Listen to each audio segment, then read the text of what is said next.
नाज़रीन real news में आवां जो पंहिंजो होस्ट ऐं दोस्त रहमान गुल्ला शरीफ पारां सिक भरियो सलाम। नाज़रीन ख़बरनि खां आगाह कंदा हलूं। सुनेरी कैनाल जे एरीगेशन सोब डिवीज़न टंडबागो तालाब जे जमाली शाख में पानी खोट खिलाफ खाडो या आबादगारनि पारां खाडो बस स्टॉप ते धरणो हणी टंडबागो हैदराबाद रोड ब्लॉक करे छॾियो। उन मौक़े ते आबादगार ॻोठाणनि रियल न्यूज़ सां ॻाल्हाईंदे चयो त जमाली शाख में पानी न हुजण सबबु असांजे पोखियल साड़ियुनि जा बेजार सड़ी रहिया आहिनि। हिन चयो त असांखे पानी न ॾेई सेडा ऐं इरीगेशन जा काम रादोलम करे रहिया आहिनि ऐं हिननि मुतालबो कयो फौरन जमाली शाख में पानी जी फराहमी खे यकीनी बनायो वञे।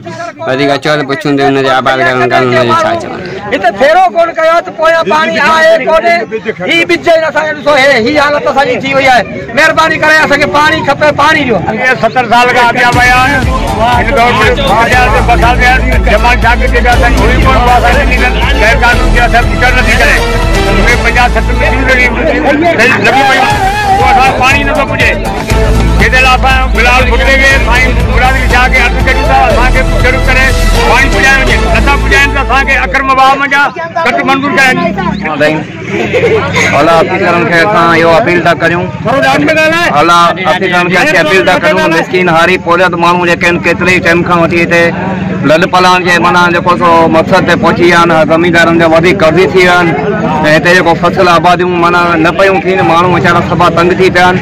त असां इहो एजो जेको जिन असां 5 चार्जूं वठो वेठो आहे उनखे तव्हां हिदायत करियो त हू पंहिंजी जेका ज़ाती चार्ज आहे उहा पंहिंजी संभाले ऐं केॾी महिल हुते बीठो आहे केॾी महिल 10 चार्जूं वठो वेठो आहे हिते अचे ई कोन थो। माण्हुनि जूं मशीनूं पियूं हलनि ऐं जेको थो माना पानी माना जेको सो ग़लति थियनि विकिरो करे पिया कॾहिं पानी हिते असांजा हारी पोजत माण्हू वीचारा तंग थी पिया आहिनि।